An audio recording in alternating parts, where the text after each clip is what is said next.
They're going to ram us. Someone shouted on the Crethian bridge.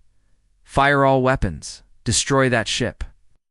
Every Crethian vessel opened fire at once. Space between the two fleets lit up with energy beams and missiles.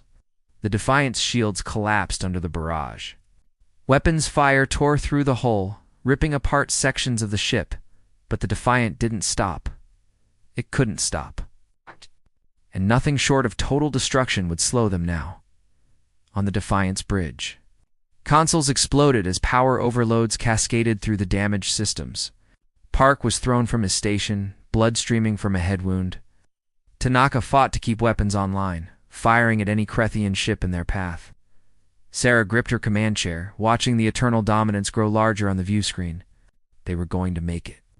Against all odds, they were going to reach the flagship. Ramirez, prepare for reactor overload, she ordered. 10 seconds on my mark. But the Crethian fire was too intense. A massive energy beam struck the Defiant's reactor section directly. The entire rear third of the ship exploded, cutting off communications with engineering. Ramirez and his team were gone in an instant, vaporized by the blast. The Defiant spun out of control, its trajectory altered by the damage. Sarah fought with the helm controls, but nothing responded. They were going to miss the flagship. We were going to die for nothing. The human spirit commander, I can't stabilize our course, the helmsman shouted. We're going to pass 5 kilometers to the left of the flagship. Sarah's mind raced. 5 kilometers. Still within the blast radius, but not close enough to guarantee the flagship's destruction. She needed to get closer. She needed weight. Tanaka, do we still have maneuvering thrusters? The tactical officer checked his sparking console. Starboard thrusters only, not enough to change our course significantly. Sarah smiled grimly. We don't need to change our course. We just need to spin the ship. Understanding dawned on Tanaka's face. You want to use the explosion's force to push us closer. Exactly. If we orient the ship correctly and detonate what's left of the reactor just before we pass the flagship, the explosion will act like a rocket engine. It'll push our debris field directly into them. It was insane. It was desperate. It was perfectly human. Park pulled himself back to his station, wiping blood from his eyes.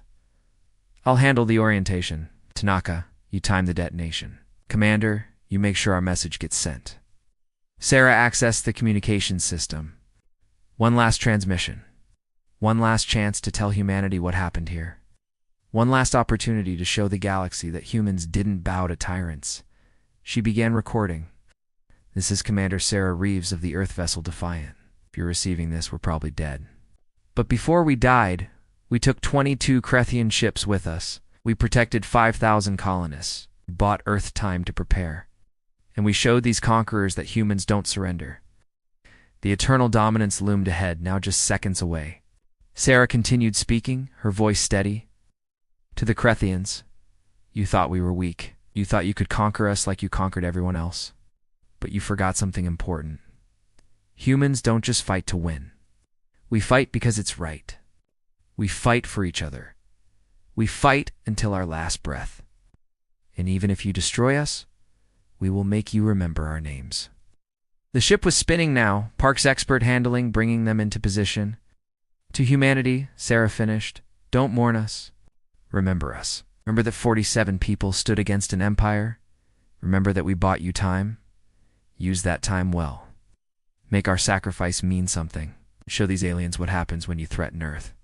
She closed the transmission and broadcast it on all frequencies. Every ship in the system, human or Crethian, would receive it. The message would spread across the galaxy.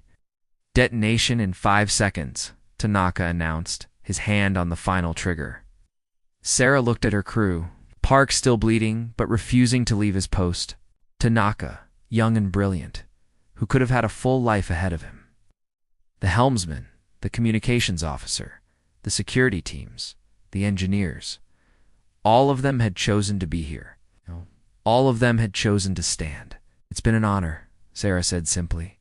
They smiled back at her, bloodied, terrified, but proud. So proud. 3 seconds.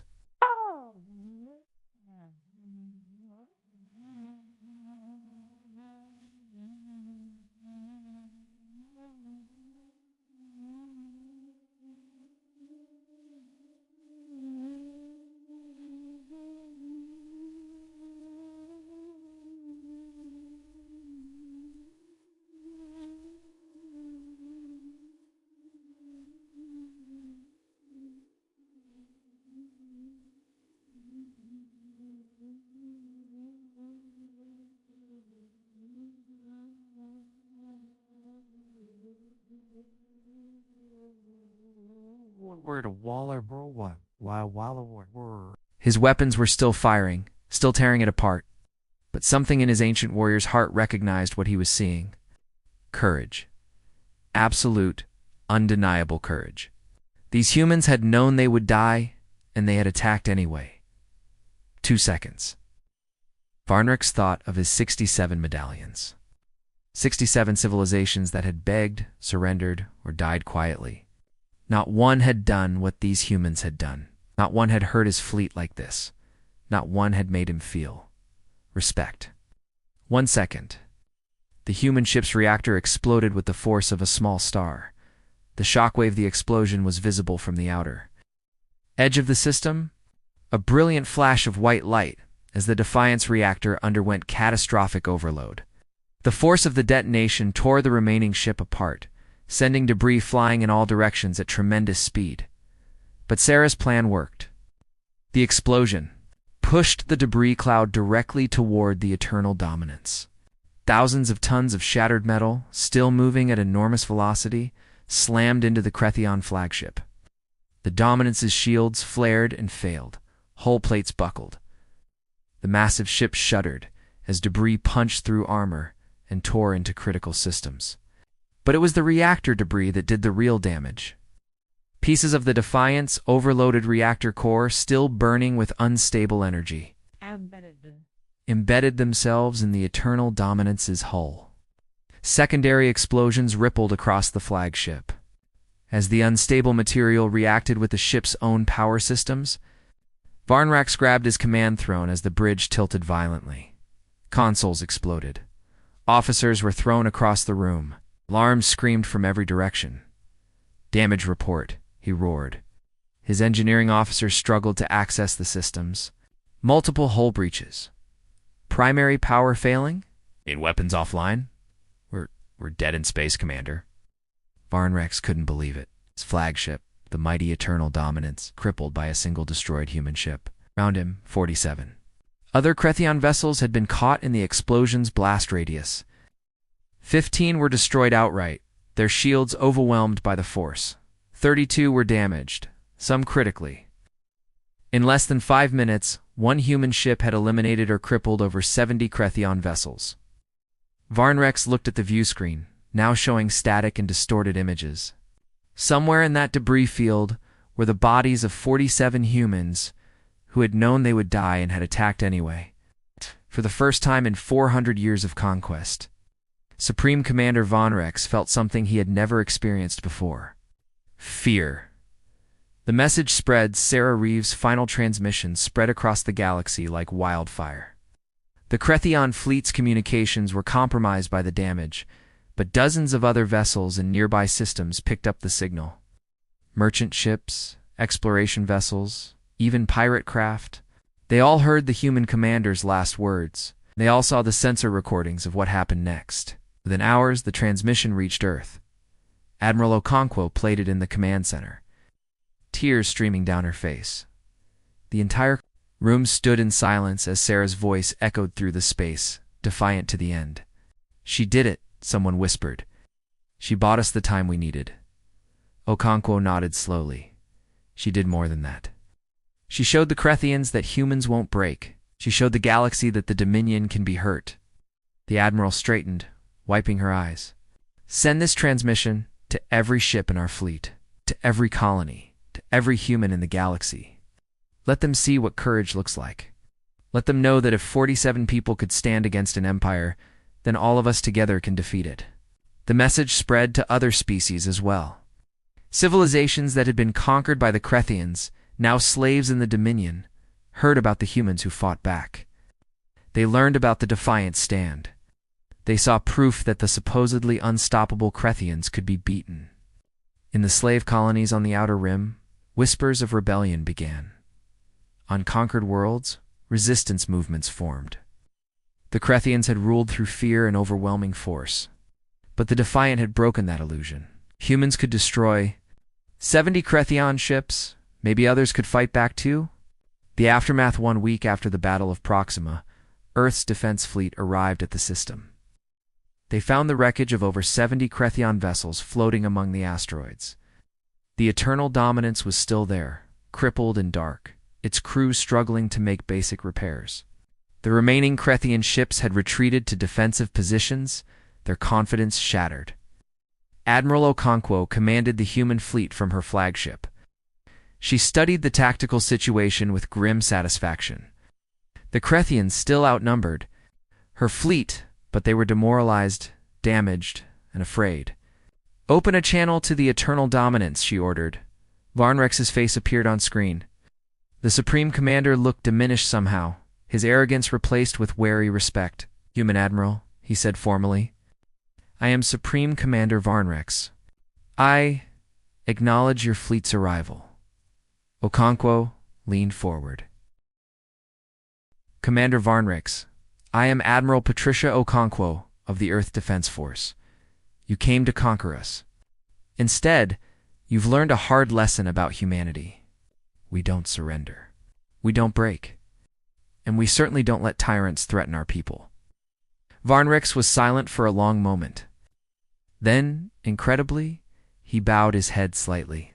"The crew of your vessel Defiant fought with honor I have rarely seen. They damaged my fleet severely. They earned." He paused, searching for the word. "They earned respect." Okonkwo felt a surge of fierce pride. "They earned more than respect, Commander. They earned victory. They protected their people and hurt your fleet badly enough that you're having second thoughts about this invasion. I can see it in your eyes. You're wondering if conquering humanity is worth the cost?" The Crethian commander didn't deny it. For 400 years, his empire had crushed opposition easily. A few ships lost here and there, but never anything like this. Never 70 vessels destroyed or crippled by a single enemy ship. Never a battle that filled his warriors with doubt. "What are you proposing?" Varnrex asked carefully. Okonkwo smiled without humor. "I'm proposing you leave this system immediately. You take your damaged fleet and you return to your empire. You tell your leaders that humans are not prey. We're predators. And if you come back, we'll destroy every ship you send." "And if I refuse?" Varnrex asked. Okonkwo gestured, and 300 Earth warships powered up their weapons simultaneously. The space around the battered Crethian fleet lit up with targeting locks. "Then we finish what the Defiant started. Your flagship is crippled. Half your fleet is damaged. My fleet is fresh and ready for combat. You're a warrior, Commander. You know how this ends?" Varnrex studied the tactical display. He had commanded conquests for 3 centuries. He knew when a battle was lost before it began. His fleet was broken. His warriors were afraid. And the humans had proven they would fight to the death rather than surrender. "You have impressed me, Admiral Okonkwo," Varnrex said finally. "You and the crew of the Defiant have shown courage that honors the warrior's path. I will withdraw my fleet." He paused. "But know this, the Dominion will not forget what happened here. Other commanders will come, perhaps with larger fleets." Okonkwo nodded, "And we'll be waiting. Every time you come, we'll make you bleed. Every battle will cost you more than you're willing to pay. Eventually, your empire will realize that conquering humanity isn't worth the price. That's the real lesson of the Defiant, Commander. We'll never stop fighting." The Legacy the Crethian fleet jumped to faster-than-light speed 6 hours later, leaving the Proxima system behind. It was the first time in recorded history that a Crethian invasion force had retreated without achieving conquest. The news spread across the galaxy even faster than Sarah's transmission had. In the Earth Command Center, Admiral Okonkwo gathered her senior staff. "We won today," she told them. "But this isn't over. The Crethians will regroup. They'll come back stronger. We need to use the time we've been given." "What about the Defiant?" someone asked. "Should we try to recover anything from the wreckage?" Okonkwo shook her head. "Leave it where it is. That debris field is a monument now, a reminder of what 47 people did for all of us. Let it float there in orbit around Proxima, so anyone who passes through this system will see it and remember." She looked around the room. "But we need to honor their sacrifice by being ready. Expand the fleet. Develop new weapons. Train more crews. The Defiant bought us time. Let's use it wisely." 6 months later, a memorial was built on Earth. A simple stone monument, carved with the names of the 47 crew members who died on the Defiant. At the top, Sarah Reeves' name was inscribed along with her final words, "We fight because it's right. We fight for each other. We fight until our last breath." Thousands came to pay their respects. Family members of the crew, military personnel, civilians who had been saved by the Defiant's sacrifice. They stood in silence before the names, remembering the impossible stand that changed everything.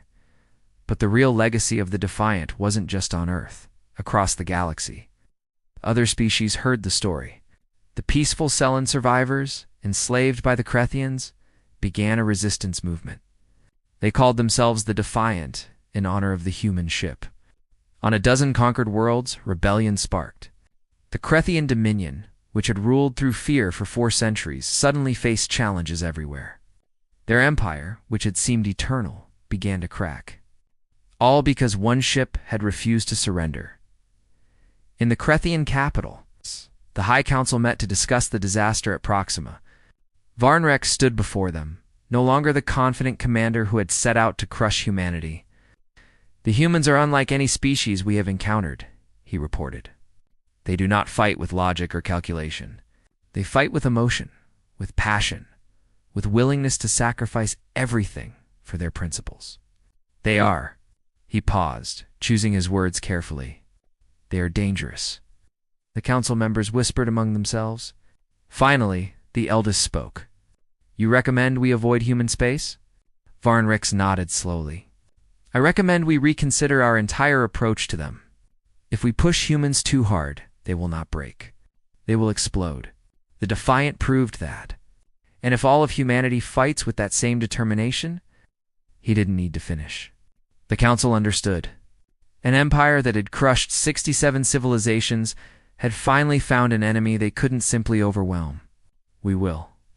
"Consider your recommendation," the eldest said carefully. For the first time in 400 years, the Crethian Dominion decided to avoid a potential conquest. The humans had won more than a battle. They had won respect. And fear, the future 1 year after the Battle of Proxima, Earth's defense fleet had grown to over 600 warships. New weapons based on the Defiant's experimental systems had been developed and deployed.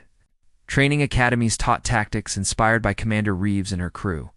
Humanity was preparing for the next confrontation, but it was also reaching out to other species.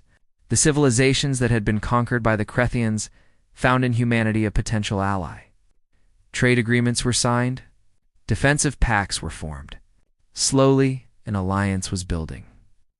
United by the inspiration of one ship's impossible stand, Admiral Okonkwo, now promoted to commander of Earth's defense forces, stood on the bridge of her new flagship. It was named the Defiant II, in honor of the vessel that had saved humanity. She looked at the tactical displays showing the growing network of allied species, the expanding defense perimeter, the new technologies being developed. "Commander Reeves would be proud," her executive officer commented. Okonkwo nodded. "She'd also tell us we're not done yet. The Crethians are still out there. Other threats will emerge. Humanity needs to stay ready." "Do you think they'll come back?" the officer asked. Okonkwo considered the question carefully. "Eventually, probably.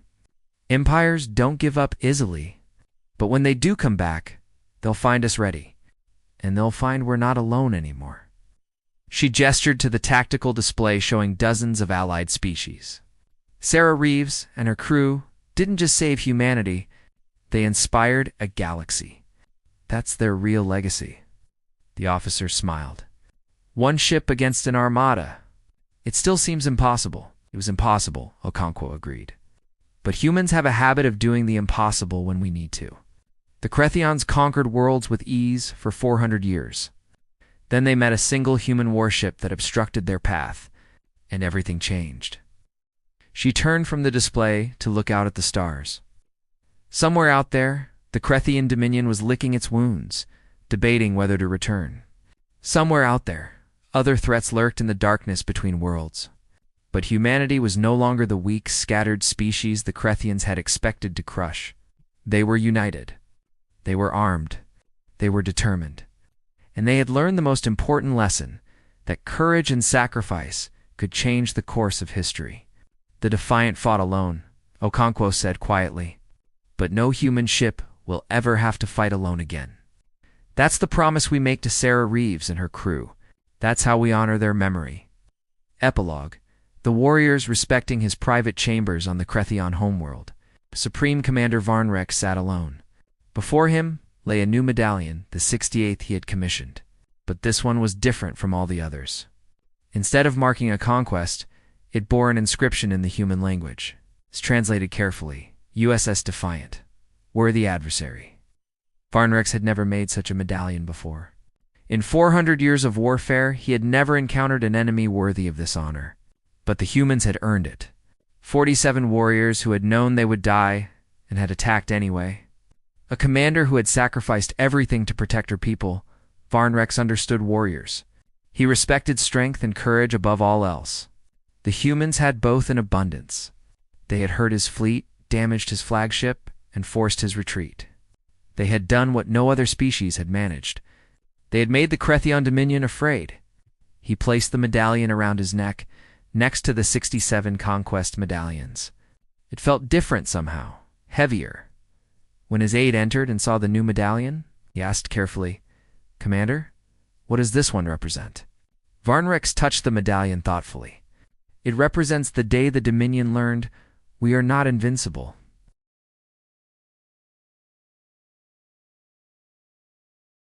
The day we met enemies who would rather die than submit. The day we encountered ... humans. The aide bowed and left. Varnrex remained alone with his thoughts. The High Council had ordered him to avoid human space for now, to focus on easier conquests, to let the human problem fade away. But Varnrex knew better. The humans wouldn't fade. They would grow stronger. They would build alliances. They would prepare for the next confrontation. And when it came, it would be the battle of the ages. The Supreme Commander found himself looking forward to it. For the first time in centuries, he faced an enemy that challenged him. An enemy that fought with passion and creativity. An enemy worthy of his skills. "One day, humans," he said to the empty room, "we will meet again in battle. And on that day, we shall see if your courage is enough to defeat the full might of the Dominion." He touched the medallion one more time. "But today I acknowledge you. Today, I respect you. Today, you have earned your place among the stars." And across the galaxy, on dozens of worlds, the story of the Defiant continued to spread. The story of 47 humans who stood against an empire. The story of courage in the face of impossible odds. The story that proved even the mightiest. Conquerors could be stopped by those willing to pay the ultimate price. They had conquered worlds with ease, until a human warship obstructed their path, and nothing would ever be the same again.